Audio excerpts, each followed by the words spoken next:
창세기 41장. 그로부터 만 2년이 지나서 바로가 꿈을 꾸었다. 나일 강가에 서 있는데 잘생기고 살이 찐 암소 7마리가 강에서 올라와서 갈밭에서 풀을 뜯는다.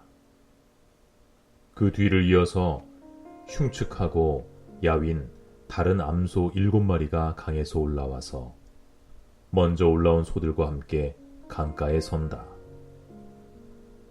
그 흉측하고 야윈 암소들이 잘생기고 살이 찐 암소들을 잡아먹는다. 바로는 잠에서 깨어났다. 그가 다시 잠들어서 또 꿈을 꾸었다. 이삭 7개가 보인다. 토실토실하고 잘 여문 이삭 7개가 나오는데 그것들은 모두 한 줄기에서 나와서 자란 것들이다. 그 뒤를 이어서 또 다른 이삭 7개가 피어나오는데 열풍이 불어서 야위고 마른 것들이다. 그 야윈 이삭이 토실토실하게 잘 여문 이삭 7개를 삼킨다. 바로가 깨어나 보니 꿈이다. 아침에 그는 마음이 뒤숭숭하여 사람을 보내서 이집트의 마술사와 현인들을 모두 불러들이고 그가 꾼 꿈 이야기를 그들에게 하였다. 그러나 아무도 그에게 그 꿈을 해몽하여 주는 사람이 없었다. 그때에 술잔을 올리는 시종장이 바로에게 말하였다. 제가 꼭 했어야 할 일을 못한 것이 오늘에야 생각납니다. 임금님께서 종들에게 노하셔서 저와 빵을 구워 올리는 시종장을 경호대장 집 감옥에 가두신 일이 있습니다. 저희들이 같은 날 밤에 각각 꿈을 꾸었는데 두 꿈의 내용이 너무나 달랐습니다. 그때에 그곳에 경호대장의 종인 히브리 소년이 저희와 함께 있었습니다. 저희가 꾼 꿈 이야기를 그에게 해주었더니 그가 그 꿈을 풀었습니다. 저희 두 사람에게 제각기 그 꿈을 해몽하여 주었던 것입니다. 그리고 그가 해몽한 대로 꼭 그대로 되어서 저는 복직되고 그 사람은 처형되었습니다. 이 말을 듣고서 바로가 사람을 보내어 요셉을 불러오게 하였고 사람들은 곧바로 그를 구덩이에서 끌어냈다. 요셉이 수염을 깎고 옷을 갈아입고 바로 앞으로 나아가니 바로가 요셉에게 말하였다. 내가 꿈을 하나 꾸었는데 그것을 해몽할 수 있는 사람이 없다. 나는 네가 꿈 이야기를 들으면 잘 푼다고 들었다. 그래서 너를 불렀다. 요셉이 바로에게 대답하였다. 저에게는 그런 능력이 없습니다. 임금님께서 기뻐하실 대답은 하나님이 해주실 것입니다. 바로가 요셉에게 말하였다.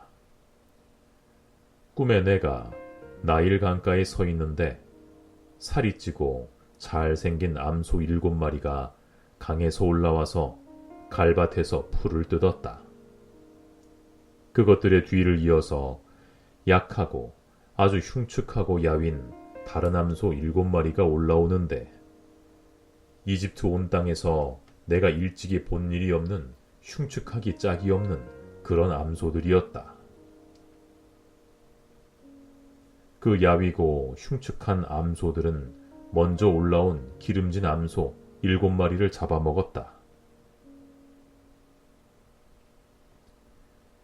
그 흉측한 암소들은 살이 찐 암소들을 잡아먹었는데도 여전히 굶은 암소처럼 흉측하였다. 그리고는 내가 깨어났다. 내가 또다시 꿈에 보니 한 줄기에서 자란 이삭 7개가 있는데 잘 여물고 실한 것들이었다. 그것들의 뒤를 이어서 다른 이삭 7개가 피어나오는데 열풍이 불어서 시들고 야위고 마른 것들이었다. 그 야윈 이삭이 잘 여문 7 이삭을 삼켜버렸다. 내가 이 꿈 이야기를 마술사와 현인들에게 들려주었지만 아무도 나에게 그 꿈을 해몽해주지 못하였다. 요셉이 바로에게 말하였다. 임금님께서 2번 꾸신 꿈의 내용은 다 같은 것입니다. 임금님께서 장차 하셔야 할 일을 하나님이 보여주신 것입니다. 그 좋은 암소 7마리는 7해를 말하고 잘 여문 이삭 7개도 7해를 말하는 것입니다. 2 꿈이 다 같은 내용입니다. 뒤따라 나온 야위고 흉측한 암소 7마리나 열풍에 말라버린 쓸모없는 이삭 7개도 역시 7해를 말합니다. 이것들은 흉년 7해를 말하는 것입니다.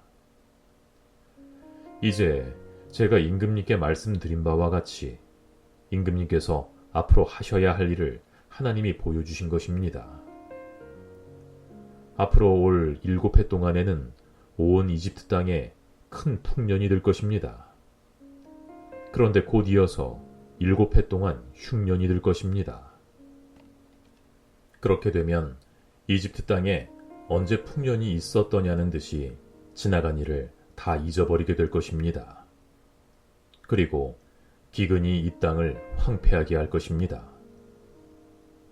풍년이 든 다음에 오는 흉년은 너무나도 심하여서 이집트 땅에서는 아무도 그 전에 풍년이 든 일을 기억하지 못할 것입니다.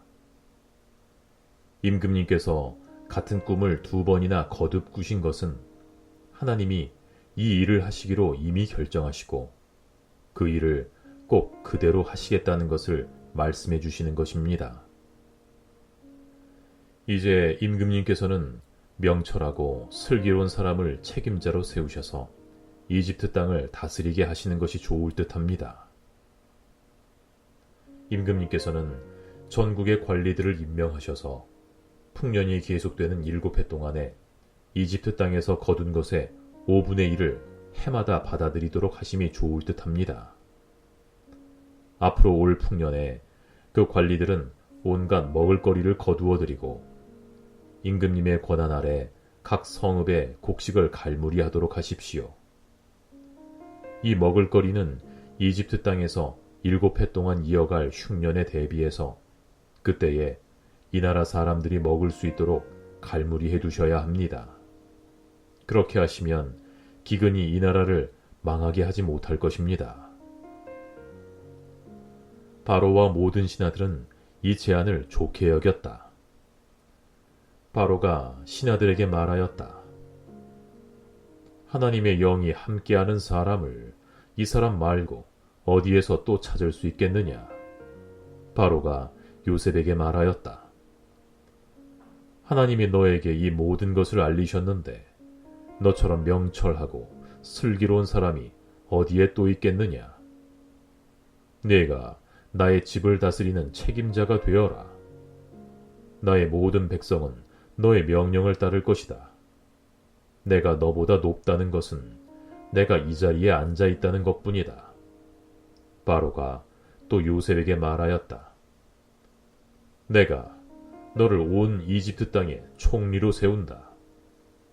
그렇게 말하면서 바로는 손가락에 끼고 있는 옥새 반지를 빼서 요셉의 손가락에 끼우고 고운 모시 옷을 입히고 금목걸이를 목에다 걸어주었다.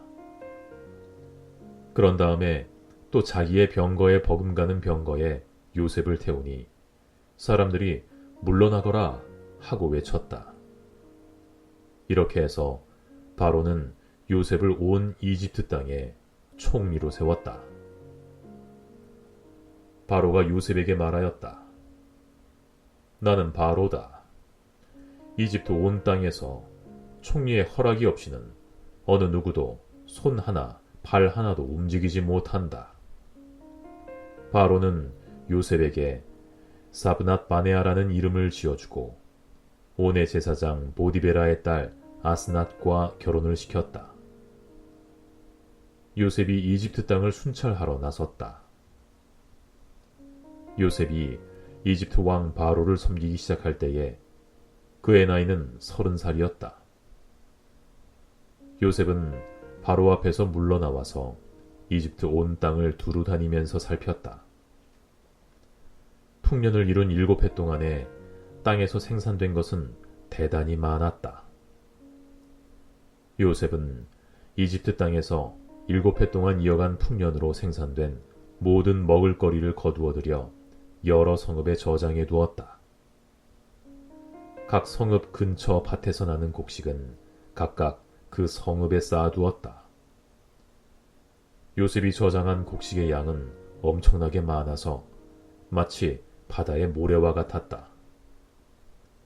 그 양이 셀 수 없을 만큼 많아져서 기록을 중단할 수밖에 없었다. 요셉과 온의 제사장 보디베라의 딸 아스나 사이에서 두 아들이 태어난 것은 흉년이 들기 전이었다. 요셉은 하나님이 나의 온갖 고난과 아버지 집 생각을 다 잊어버리게 하셨다 하면서 맏아들의 이름을 므낫세라고 지었다. 둘째는 내가 고생하던 이 땅에서 하나님이 자손을 번성하게 해주셨다 하면서 그 이름을 에브라임이라고 지었다. 이집트 땅에서 7해 동안 이어가던 풍년이 지나니 요셉이 말한 대로 7해 동안의 흉년이 시작되었다. 온 세상에 기근이 들지 않은 나라가 없었으나 이집트 온 땅에는 아직도 먹을거리가 있었다. 그러나 마침내 이집트 온 땅의 백성이 굶주림에 빠지자 그들은 바로에게 먹을 것을 달라고 부르짖었다. 바로는 이집트의 모든 백성에게 요셉에게로 가서 그가 시키는 대로 하여라 하였다. 온 땅에 기근이 들었으므로 요셉은 모든 창고를 열어서 이집트 사람에게 곡식을 팔았다. 이집트 땅 모든 곳에 기근이 심하게 들었다. 기근이 온 세상을 뒤덮고 있었으므로 다른 나라 사람들도 요셉에게서 곡식을 사려고 이집트로 왔다.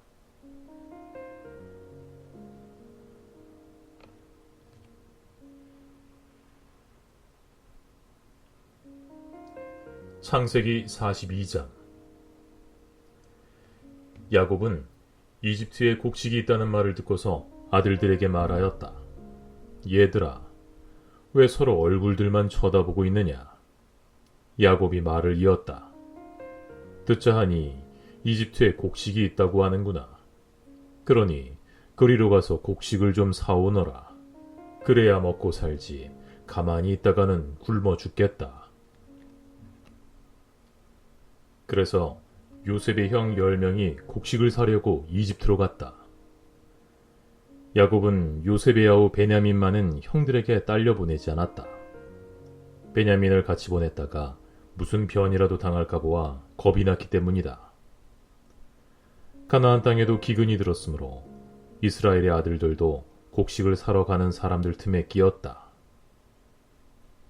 그때 요셉은 나라의 총리가 되어서 세상의 모든 백성에게 곡식을 파는 책임을 맡고 있었다. 요셉의 형들은 거기에 이르러서 얼굴을 땅에 대고 엎드려 요셉에게 절을 하였다. 요셉은 그들을 보자마자 곧바로 그들이 형들임을 알았다. 그러나 짐짓 모르는 체하고 그들에게 엄하게 물었다. 너희는 어디에서 왔느냐? 그들이 대답하였다. 먹을거리를 사려고 가나안 땅에서 왔습니다. 요셉은 형들을 알아보았으나 형들은 요셉을 알아보지 못하였다. 그때 요셉은 형들을 두고 꾼 꿈을 기억하고 그들에게 말하였다. 너희는 간첩이다. 이 나라의 허술한 곳이 어딘지를 엿보러 온 것이 틀림없다. 그들이 대답하였다. 아닙니다, 총리어른. 소인들은 그저 먹을거리를 사러 왔을 뿐입니다. 우리는 한 아버지의 자식들입니다. 소인들은 순진한 백성이며 간첩이 아닙니다. 그가 말하였다. 아니다. 너희는 이 나라의 허술한 곳이 어딘지를 엿보러 왔다. 그들이 대답하였다. 소인들은 형제들입니다. 모두 12입니다. 가나안 땅에 사는 한 아버지의 아들들입니다.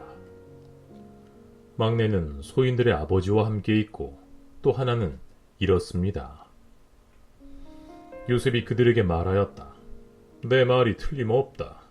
너희는 간첩이다. 그러나 너희가 진실을 증명할 길은 있다.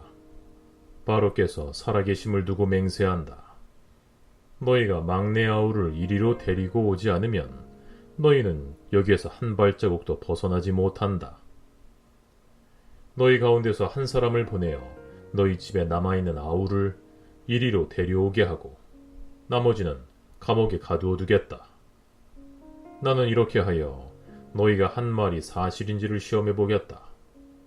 바로께서 살아계심을 두고 맹세한다. 너희가 그렇게 하지 못하면 너희는 간첩이라는 누명을 벗지 못할 것이다. 요셉은 그들을 감옥에 사흘 동안 가두어 두었다. 사흘 만에 요셉이 그들에게 말하였다. 나는 하나님을 두려워한다. 너희는 이렇게 하여라. 그래야 살 수 있다. 너희가 정직한 사람이면 너희 형제 가운데서 한 사람만 여기에 갇혀 있고 나머지는 나가서 곡식을 가지고 돌아가서 집안 식구들이 허기를 면하도록 하여라. 그러나 너희는 반드시 막내 아우를 나에게로 데리고 와야 한다. 그래야만 너희의 말이 사실이라는 것을 증명할 수 있을 것이며 너희가 죽음을 면할 것이다. 그들은 그렇게 하기로 하였다. 그들이 서로 말하였다. 그렇다. 아우의 일로 벌을 받는 것이 분명하다. 아우가 우리에게 살려달라고 애원할 때 그가 그렇게 괴로워하는 것을 보면서도 우리가 아우의 애원을 들어주지 않은 것 때문에 우리가 이제 이런 괴로움을 당하는구나. 르우벤이 그들에게 대답하였다. 그러기에 내가 그 아이에게 못할 짓을 하는 죄를 짓지 말자고 하지 않더냐. 그런데도 너희는 나의 말을 들은 채도 하지 않았다. 이제 우리가 그 아이의 핏값을 치르게 되었다. 그들은 요셉이 통역을 세우고 말하였으므로 자기들끼리 하는 말을 요셉이 알아듣는 줄을 전혀 알지 못하였다. 듣다 못한 요셉은 그들 앞에서 잠시 물러가서 울었다. 다시 돌아온 요셉은 그들과 말을 주고받다가 그들 가운데서 시므온을 끌어내어서 그들이 보는 앞에서 끈으로 묶었다. 요셉은 사람들을 시켜서 그들이 가지고 온 통에다가 곡식을 채우게 하고 각 사람이 낸 돈은 그 사람의 자루에 도로 넣게 하고 또 길에서 먹을 것은 따로 주게 하였다. 요셉이 시킨 대로 다 되었다. 그들은 곡식을 나귀에 싣고 거기를 떠났다. 그들이 하룻밤 묵어갈 곳에 이르렀을 때에 그들 가운데서 한 사람이 자기 나귀에게 먹이를 주려고 자루를 풀다가 자루 아귀에 자기의 돈이 그대로 들어있는 것을 보았다. 그는 이것을 자기 형제들에게 알렸다. 내가 낸 돈이 도로 돌아왔다. 나의 자루 속에 돈이 들어있어. 이 말을 들은 형제들은 얼이 빠진 사람처럼 떨면서 서로 쳐다보며 한탄하였다. 하나님이 어찌하여 우리에게 이런 일을 하셨는가? 그들은 가나안 땅으로 아버지 야곱에게 돌아가서 그동안 겪은 일을 자세히 말씀드렸다.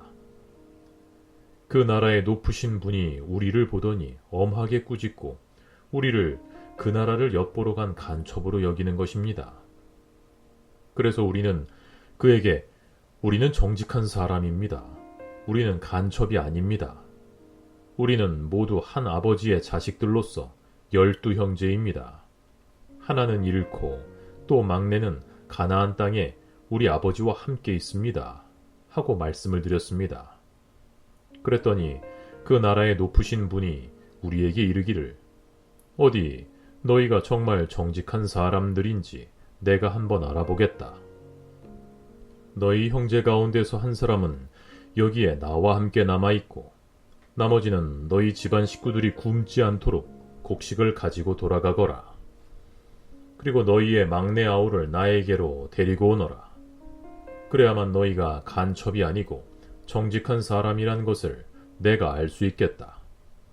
그런 다음에야 내가 여기 잡아둔 너희 형제를 풀어주고 너희가 이 나라에 드나들면서 장사를 할 수 있게 하겠다 하였습니다. 그들은 자루를 비우다가 각 사람의 자루에 각자가 치른 그 돈 뭉치가 그대로 들어있는 것을 보았다. 그들과 그들의 아버지는 그 돈 뭉치를 보고서 모두들 겁이 났다. 아버지 야곱이 아들들에게 말하였다. 너희가 나의 아이들을 다 빼앗아 가는구나. 요셉을 잃었고 시므온도 잃었다. 그런데 이제 너희는 베냐민마저 빼앗아 가겠다는 거냐. 하나같이 다 나를 괴롭힐 뿐이로구나. 루벤이 아버지에게 말하였다. 제가 베냐민을 다시 아버지께로 데리고 오지 못한다면 저의 두 아들을 죽이셔도 좋습니다. 막내를 저에게 맡겨주십시오. 제가 반드시 아버지께로 다시 데리고 오겠습니다. 야곱이 말하였다. 막내를 너희와 함께 그리로 보낼 수는 없다. 그의 형은 죽고 그 아이만 홀로 남았는데 그 아이가 너희와 같이 갔다가 또 무슨 변을 당하기라도 하면 어찌하겠느냐. 너희는 백발이 성성한 이 늙은 아버지가 슬퍼하며 죽어서 스올로 내려가는 꼴을 보겠다는 거냐.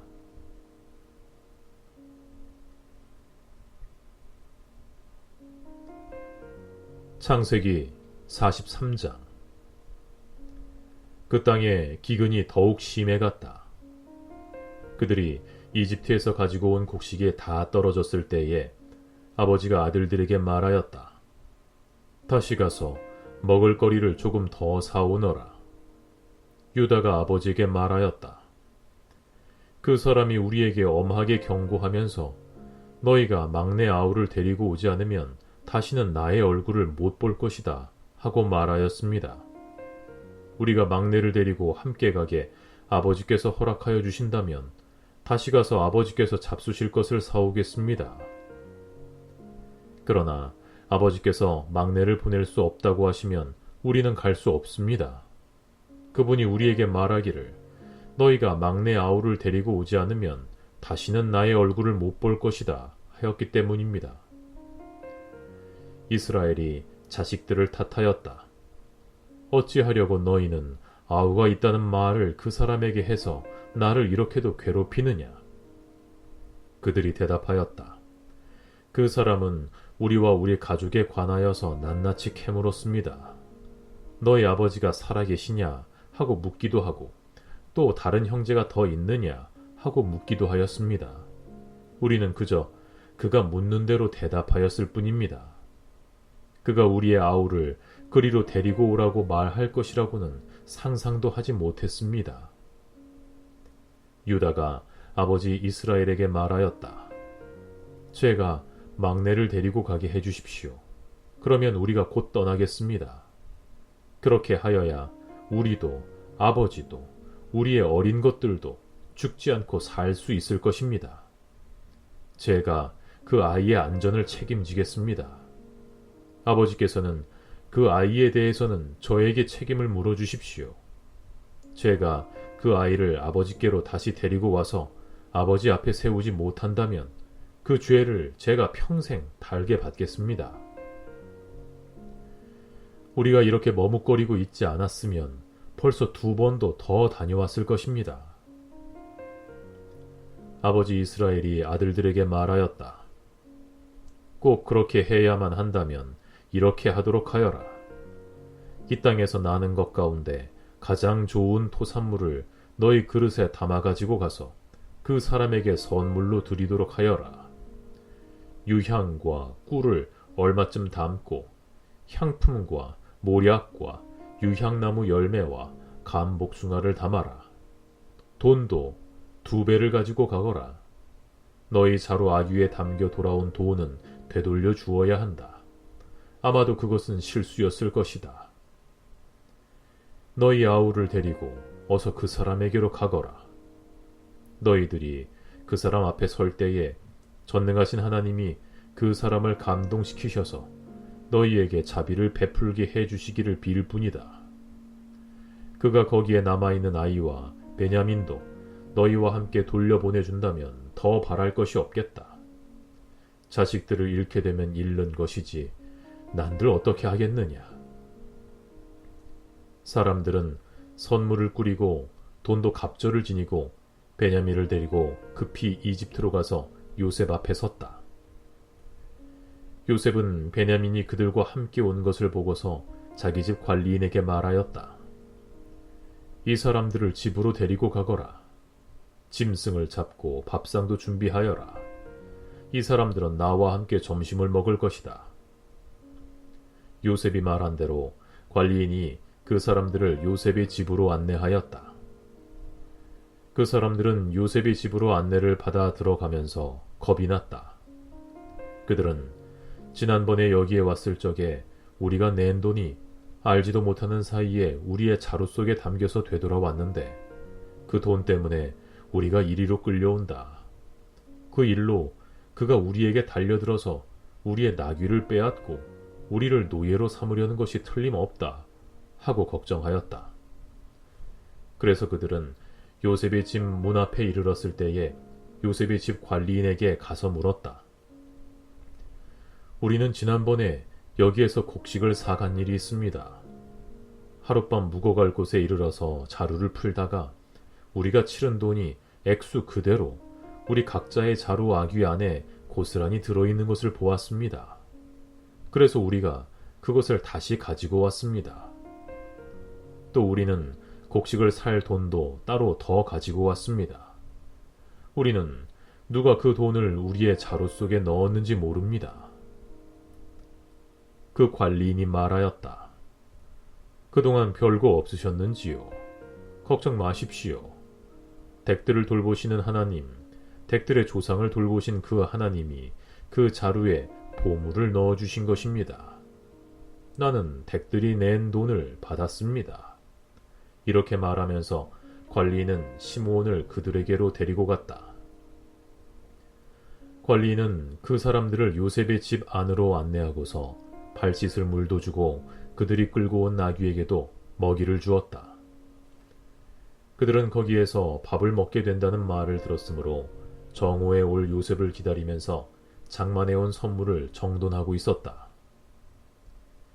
요셉이 집으로 오니 그들은 집 안으로 가지고 들어온 선물을 요셉 앞에 내놓고 땅에 엎드려 절을 하였다.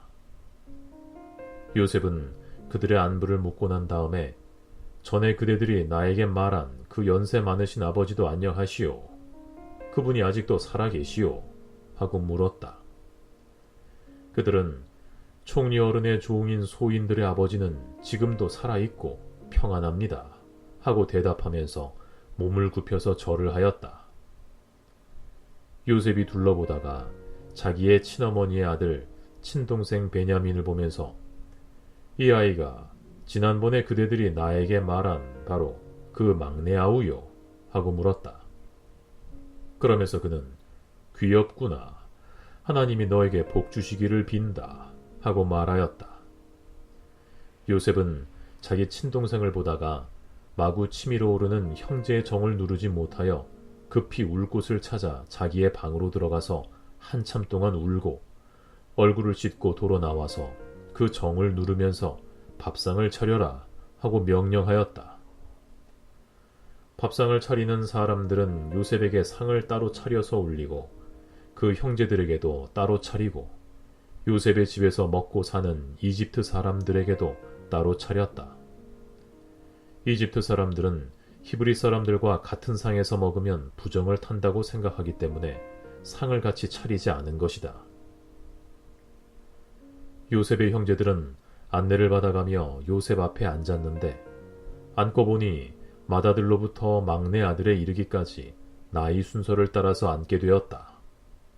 그 사람들은 어리둥절하면서 서로 쳐다보았다. 각 사람이 먹을 것은 요셉의 상에서 날라다 주었는데 베냐민에게는 다른 사람보다 5몫이나 더 주었다. 그들은 요셉과 함께 취하도록 마셨다.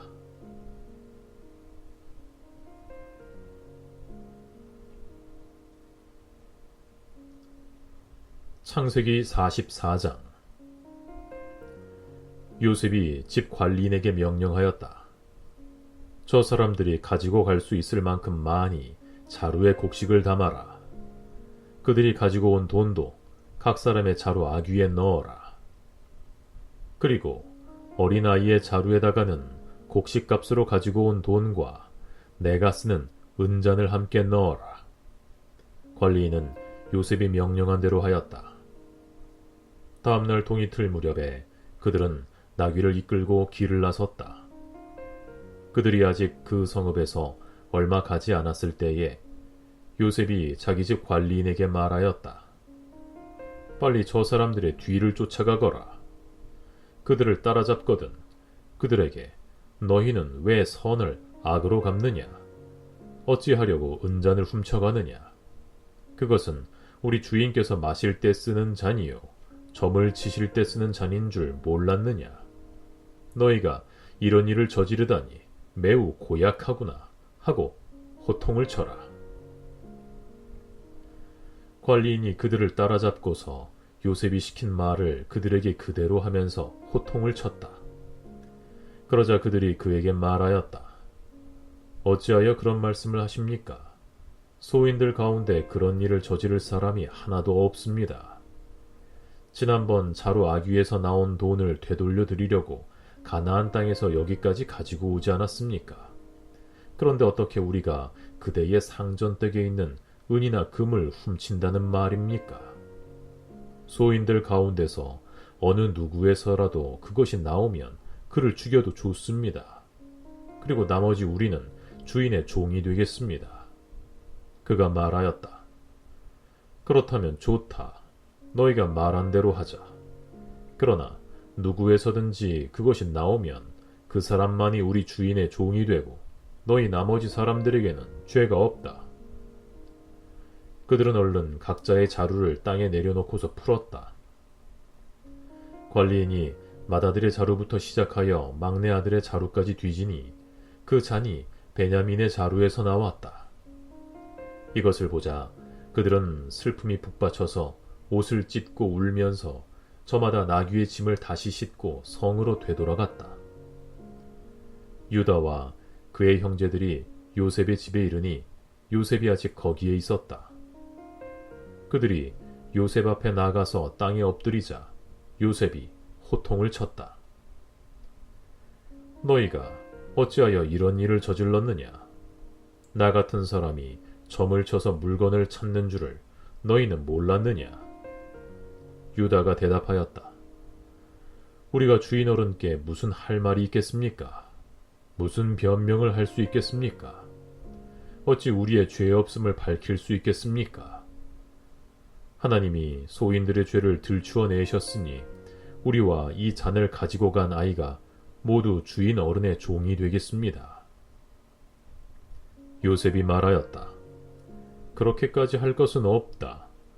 이 잔을 가지고 있다가 들킨 그 사람만 나의 종이 되고 나머지는 평안히 너희 아버지께로 돌아가거라. 유다가 그에게 가까이 가서 간청하였다. 이 종이 주인 어른께 감히 한 말씀 드리는 것을 용서하여 주시기 바랍니다. 어른께서는 바로와 꽃 같은 분이시니 이 종에게 너무 노여워하지 마시기 바랍니다. 이전에 어른께서는 종들에게 아버지나 아우가 있느냐고 물으셨습니다. 그때 종들은 늙은 아버지가 있고 그가 늙음하게 얻은 아들 하나가 있는데 그 아이와 한 어머니에게서 난 그의 친형은 죽고 그 아이만 있기 때문에 아버지가 그 아이를 무척이나 사랑한다고 말씀드렸습니다. 그때 어른께서는 종들에게 말씀하시기를 어른께서 그 아이를 직접 만나보시겠다고 데리고 오라고 하셨습니다. 그래서 종들이 어른께 그 아이는 제 아버지를 떠날 수 없으며 그 아이가 아버지 곁을 떠나면 아버지가 돌아가실 것이라고 말씀드렸습니다. 그러나 어른께서는 이 종들에게 그 막내 아우를 데리고 오지 않으면 어른의 얼굴을 다시는 못 볼 것이라고 말씀하셨습니다. 그래서 종들은 어른의 종인 저의 아버지에게 가서 어른께서 하신 말씀을 다 전하였습니다. 얼마 뒤에 종들의 아버지가 종들에게 다시 가서 먹을거리를 조금 사오라고 하였습니다만 종들은 막내 아우를 우리와 함께 보내시면 가겠지만 그렇지 않으면 갈 수도 없고 그분 얼굴을 뵐 수도 없다고 말했습니다. 그러나 어른의 종인 소인의 아버지는 이 종들에게 너희도 알지 않느냐?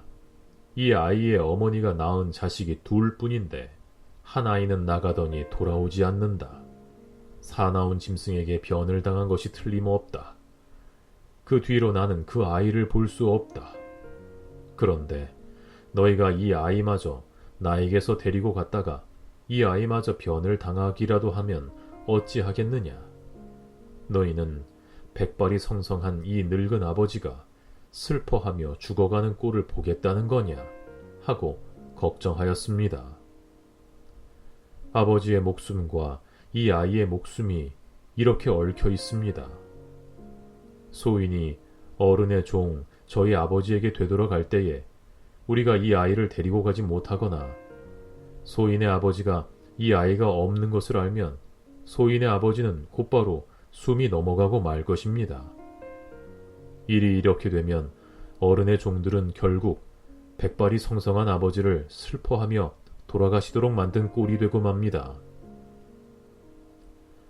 어른의 종인 제가 소인의 아버지에게 그 아이를 안전하게 다시 데리고 오겠다는 책임을 지고 나섰습니다. 만일 이 아이를 아버지에게 다시 데리고 돌아가지 못하면 소인이 아버지 앞에서 평생 그 죄를 달게 받겠다고 다짐하고 왔습니다. 그러니 저 아이 대신에 소인을 주인 어른의 종으로 삼아 여기에 머물러 있게 해주시고 저 아이는 그의 형들과 함께 돌려보내 주시길 바랍니다. 저 아이 없이 제가 어떻게 아버지 얼굴을 뵙겠습니까? 그럴 수는 없습니다. 저의 아버지에게 닥칠 불행을 제가 차마 볼 수 없습니다.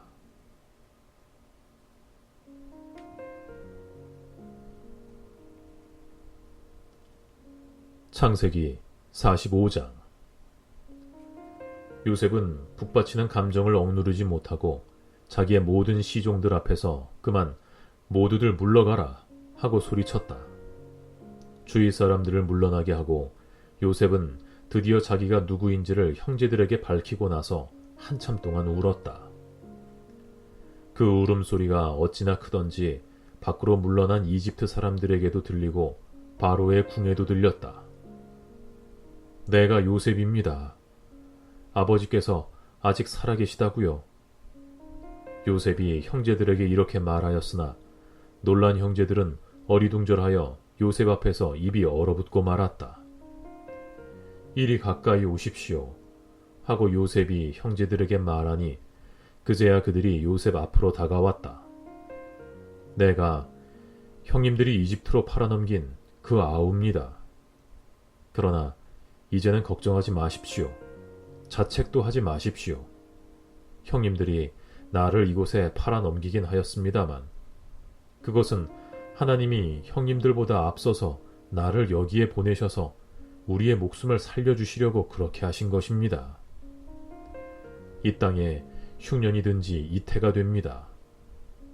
앞으로도 5해 동안은 밭을 갈지도 못하고 거두지도 못합니다. 하나님이 나를 형님들보다 앞서서 보내신 것은 하나님이 크나큰 구원을 베푸셔서 형님들의 목숨을 지켜주시는 것이고 또 형님들의 자손을 이 세상에 살아남게 하시려는 것입니다. 그러므로 실제로 나를 이리로 보낸 것은 형님들이 아니라 하나님이십니다. 하나님이 나를 이리로 보내셔서 바로의 아버지가 되게 하시고 바로의 온 집안의 최고의 어른이 되게 하시고 이집트 온 땅의 통치자로 세우신 것입니다. 이제 곧 아버지께로 가셔서 아버지 아들 요셉이 하는 말이라고 하시고 이렇게 말씀을 들려주십시오. 하나님이 저를 이집트 온 나라의 주권자로 삼으셨습니다. 아버지께서는 지체하지 마시고 저에게로 내려오시기 바랍니다. 아버지께서는 고센 지역에 사시면서 저와 가까이 계실 수 있습니다. 아버지께서는 아버지의 여러 아들과 손자를 거느리시고 양과 소와 모든 재산을 가지고 오시기 바랍니다. 흉년이 아직 5해나 더 계속됩니다. 제가 여기에서 아버지를 모시겠습니다. 아버지와 아버지의 집안과 아버지께 딸린 모든 식구들이 아쉬울 것이 없도록 해드리겠습니다. 하고 여쭈십시오. 지금 형님들에게 말을 하고 있는 것이 이 요셉임을 형님들이 직접 보고 계시고 나의 아우 베냐민도 자기의 눈으로 보고 있습니다. 형님들은 내가 이집트에서 누리고 있는 이 영화와 형님들이 보신 모든 것을 아버지께 다 말씀드리고 빨리 모시고 내려오십시오. 요셉이 자기 아우 베냐민의 목을 얼싸안고 오니 베냐민도 울면서 요셉의 목에 매달렸다. 요셉이 형들과도 하나하나 다 입을 맞추고 부둥켜 안고 울었다. 그제야 요셉의 형들이 요셉과 말을 주고받았다. 요셉의 형제들이 왔다는 소문이 바로의 궁에 전해지자 바로와 그의 신하들이 기뻐하였다. 바로가 요셉에게 말하였다. 그대의 형제들에게 나의 말을 전하시오.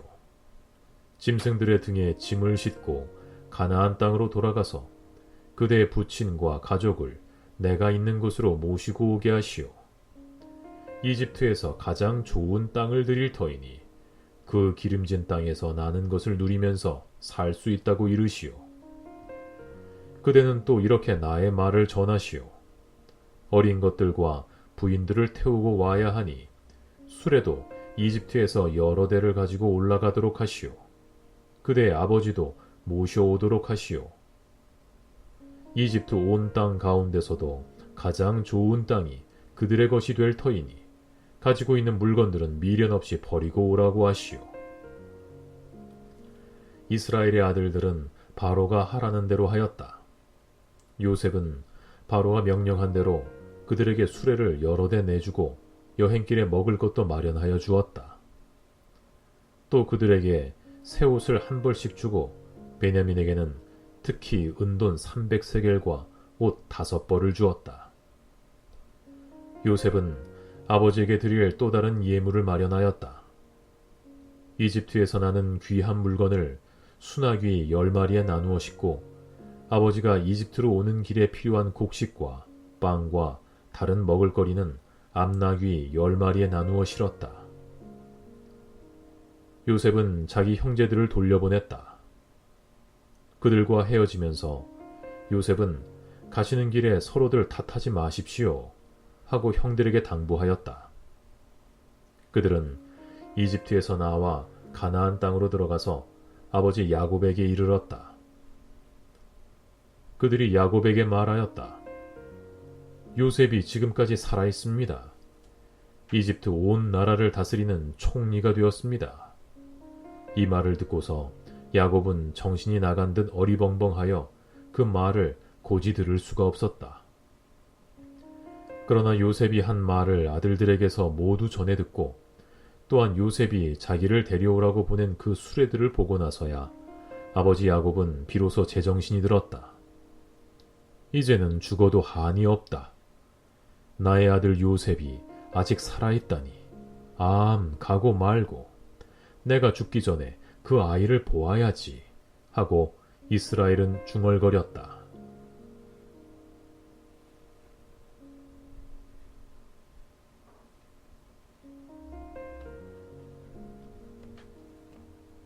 창세기 46장. 이스라엘이 식구를 거느리고 그의 모든 재산을 챙겨서 길을 떠났다. 브엘세바에 이르렀을 때에 그는 아버지 이삭의 하나님께 희생 제사를 드렸다. 밤에 하나님이 환상 가운데서 야곱아, 야곱아 하고 이스라엘을 부르셨다. 야곱은 제가 여기 있습니다 하고 대답하였다. 하나님이 말씀하셨다. 나는 하나님, 곧 너의 아버지의 하나님이다. 이집트로 내려가는 것을 두려워하지 말아라. 내가 거기에서 너를 큰 민족이 되게 하고 나도 너와 함께 이집트로 내려갔다가 내가 반드시 너를 거기에서 데리고 나오겠다. 요셉이 너의 눈을 직접 감길 것이다. 야곱 일행이 브엘세바를 떠날 차비를 하였다. 이스라엘의 아들들은 자기들의 아버지 야곱과 아이들과 아내들을 바로가 야곱을 태워오라고 보낸 수레에 태웠다. 야곱과 그의 모든 자손은 집짐승과 가나안에서 모은 재산을 챙겨서 이집트를 바라보며 길을 떠났다. 이렇게 야곱은 자기 자녀들과 손자들과 손녀들, 곧 모든 자손들을 다 거느리고 이집트로 갔다. 이집트로 내려간 이스라엘 사람들, 곧 야곱과 그의 자손들의 이름은 다음과 같다. 야곱의 맏아들 르우벤, 르우벤의 아들들인 하녹과 발루와 헤스론과 갈미, 시므온의 아들들인 여무엘과 야민과 오핫과 야긴과 스할, 가나안 여인이 낳은 아들 사울, 레위의 아들들인 게르손과 고핫과 무라리, 유다의 아들들인 엘과 오난과 셀라와 베레스와 세라. 그런데 엘과 오난은 가나안 땅에 있을 때에 이미 죽었다. 베레스의 아들들인 헤스론과 하물, 이사갈의 아들들인 돌라와 부아와 욥과 시므론, 스불론의 아들들인 세렛과 엘론과 얄르엘. 이들은 밧단 아람에서 레아와 야곱 사이에서 태어난 자손이다. 이 밖에 딸 디나가 더 있다. 레아가 낳은 아들, 딸이 모두 33명이다. 가세 아들들인 시비온과 학기와 수니와 에스본과 에리와 아루디와 아렐리, 아셀의 아들들인 임나와 이스와와 이스위와 브리아와 그들의 누이 세라, 브리아의 아들들인 헤벨과 말기엘. 이들은 실바와 야곱 사이에서 태어난 자손이다. 실바는 라반이 자기 딸 레아를 출가시킬 때에 준 몸종이다. 그가 낳은 자손이 모두 16명이다. 야곱의 아내 라헬이 낳은 아들들인 요셉과 베냐민과 므낫세와 에브라임. 이 두 아들은 이집트 땅에서 오네 제사장 보디베라의 딸 아스낫과 요셉 사이에서 태어났다. 베냐민의 아들들인 벨라와 베겔과 아스벨과 게라와 나아만과 에히와 로스와 뭇빔과 훗빔과 아릇. 이들은 라헬과 야곱 사이에서 태어난 자손인데 14명이다. 단의 아들인 후심, 납달리의 아들들인 야스엘과 구니와 예셀과 실렘. 이들은 빌하와 야곱 사이에서 태어난 자손이다. 빌하는 라반이 자기 딸 라헬을 출가시킬 때에 준 몸종이다. 그가 낳은 자손은 모두 7명이다. 야곱과 함께 이집트로 들어간 사람들은 며느리들을 뺀 그 직계 자손들이 모두 66명이다. 이집트에서 요셉이 낳은 아들 둘까지 합하면 야곱의 집안 식구는 모두 70명이다. 이스라엘이 유다를 자기보다 앞세워서 요셉에게로 보내어 야곱 일행이 고센으로 간다는 것을 알리게 하였다. 일행이 고센 땅에 이르렀을 때에 요셉이 자기 아버지 이스라엘을 맞으려고 병거를 갖추어서 고센으로 갔다. 요셉이 아버지 이스라엘을 보고서 목을 껴안고 한참 울다가는 다시 꼭 껴안았다. 이스라엘이 요셉에게 말하였다. 나는 이제 죽어도 여한이 없다. 내가 너의 얼굴을 보다니 내가 여태까지 살아있구나. 요셉이 자기의 형들과 아버지의 집안 식구들에게 말하였다. 제가 이제 돌아가서 바로께 이렇게 말씀드리겠습니다.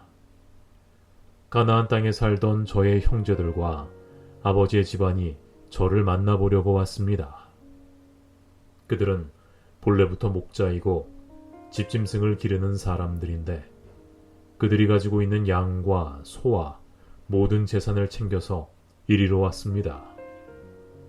이렇게 말씀을 드려둘 터이니 바로 임금께서 형님들을 부르셔서 너희의 생업이 무엇이냐 하고 물으시거든 종들은 어렸을 때부터 줄곧 집짐승을 길러온 사람들입니다.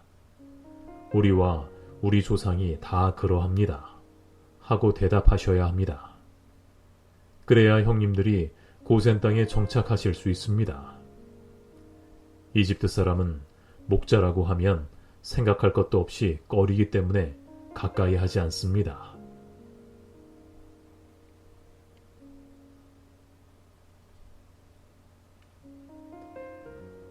창세기 47장. 요셉이 바로에게 가서 아뢰었다. 저의 아버지와 형제들이 소떼와 양떼를 몰고 모든 재산을 챙겨가지고 가나안 땅을 떠나서 지금은 고센 땅에 와 있습니다.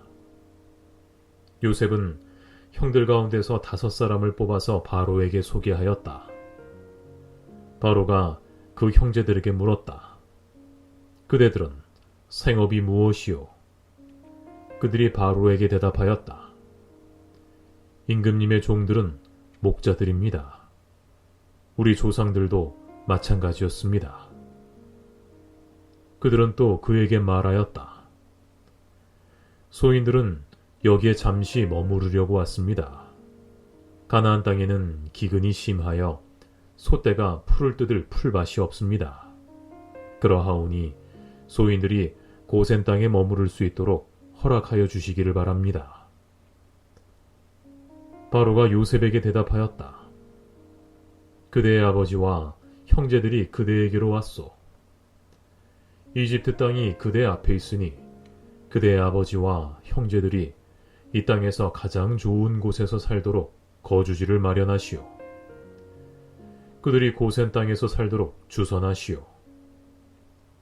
형제들 가운데서 특별한 능력이 있는 사람들을 그대가 알면 그들이 나의 짐승을 맡아 돌보도록 하시오. 요셉은 자기 아버지 야곱을 모시고 와서 바로를 만나게 하였다. 야곱이 바로를 축복하고 나니 바로가 야곱에게 말하였다. 노인께서는 연세가 어떻게 되시오? 야곱이 바로에게 대답하였다. 이 세상을 떠돌아다닌 횟수가 100년하고도 30년입니다. 저의 조상들이 세상을 떠돌던 횟수에 비하면 제가 누린 횟수는 얼마 되지 않지만 험악한 세월을 보냈습니다. 야곱이 다시 바로에게 축복하고 그 앞에서 물러났다. 요셉은 자기 아버지와 형제들을 이집트 땅에서 살게 하고 바로가 지시한 대로 그 땅에서 가장 좋은 곳 람세스 지역을 그들의 소유지로 주었다. 요셉은 자기 아버지와 형제들과 아버지의 온 집안의 식구수에 따라서 먹을거리를 대어 주었다. 기근이 더욱 심해지더니 온 세상에 먹을거리가 떨어지고 이집트 땅과 가나안 땅에서는 이 기근 때문에 사람들이 야위어 갔다. 사람들이 요셉에게 와서 곡식을 사느라고 돈을 치르니 이집트 땅과 가나안 땅의 모든 돈이 요셉에게로 몰렸고 요셉은 그 돈을 바로의 궁으로 가지고 갔다. 이집트 땅과 가나안 땅에서 돈마저 떨어지자 이집트 사람들이 모두 요셉에게 와서 말하였다. 우리에게 먹을 것을 주십시오. 돈이 떨어졌다고 하여 어른께서 보시는 앞에서 죽을 수야 없지 않습니까? 요셉이 말하였다. 그러면 너희가 기르는 집짐승이라도 가지고 오너라. 돈이 떨어졌다니 집짐승을 바꿔서 먹을거리를 팔겠다. 그래서 백성들은 자기들이 기르는 집짐승을 요셉에게로 끌고 왔다. 요셉은 그들이 끌고 온 말과 양떼와 소떼와 나귀를 바꿔서 먹을거리를 내주었다. 이렇게 하면서 요셉은 한 해 동안 내내 집짐승을 다 받고서 먹을거리를 내주었다. 그 해가 다 가고 이듬해가 되자 백성들이 요셉에게로 와서 말하였다. 돈은 이미 다 떨어지고 집짐승마저 다 어른의 것이 되었으므로 이제 어른께 드릴 수 있는 것으로 남은 것이라고는 우리의 몸뚱아리와 밭되기뿐입니다. 어른께 무엇을 더 숨기겠습니까? 어른께서 보시는 앞에서 우리가 밭과 함께 망할 수야 없지 않습니까? 그러니 우리의 몸과 우리의 밭을 바꿔서 먹을거리를 파십시오. 우리가 밭까지 바쳐서 바로의 종이 되겠습니다. 우리에게 씨앗을 주십시오. 그러면 우리가 죽지 않고 살아날 것이며 밭도 황폐하게 되지 않을 것입니다. 요셉은 이집트에 있는 밭을 모두 사서 바로의 것이 되게 하였다. 이집트 사람들은 기근이 너무 심함으로 견딜 수 없어서 하나같이 그들이 가지고 있는 밭을 요셉에게 팔았다. 그래서 그 땅은 바로의 것이 되었다. 요셉은 이집트 이 끝에서 저 끝까지를 여러 성읍으로 나누고 이집트 전 지역에 사는 백성을 옮겨서 살게 하였다. 그러나 요셉은 제사장들이 가꾸는 밭은 사들이지 않았다. 제사장들은 바로에게서 정기적으로 녹을 받고 있고 바로가 그들에게 주는 녹 가운데는 먹을거리가 넉넉하였으므로 그들은 땅을 팔 필요가 없었다. 요셉이 백성에게 말하였다. 이제 내가 너희의 몸과 너희의 밭을 사서 바로께 바쳤다. 여기에 씨앗이 있다. 너희는 이것을 밭에 뿌려라.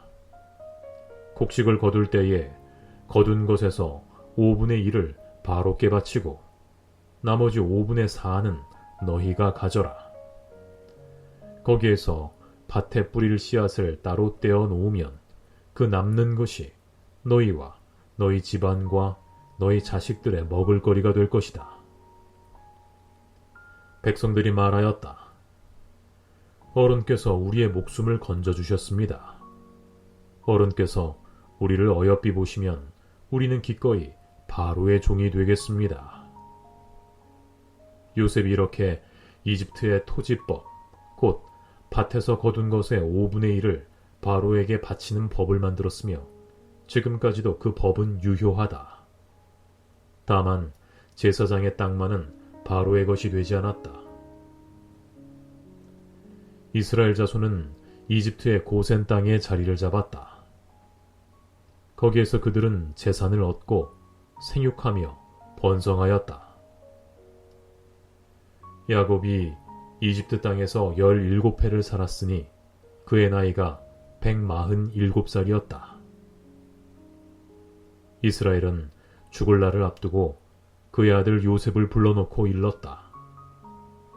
내가 이 아버지에게 효도를 할 생각이 있으면 너의 손을 나의 다리 사이에 넣고 내가 인애와 성심으로 나의 뜻을 받들겠다고 나에게 약속하여라. 나를 이집트에 묻지 말아라. 내가 눈을 감고 조상들에게 돌아가면 나를 이집트에서 옮겨서 조상들께서 누우신 그곳에 나를 묻어다오. 요셉이 대답하였다. 아버지 말씀대로 하겠습니다. 야곱이 다짐하였다. 그러면 이제 나에게 맹세하여라. 요셉이 아버지에게 맹세하니 이스라엘이 침상 밑에 엎드려서 하나님께 경배하였다.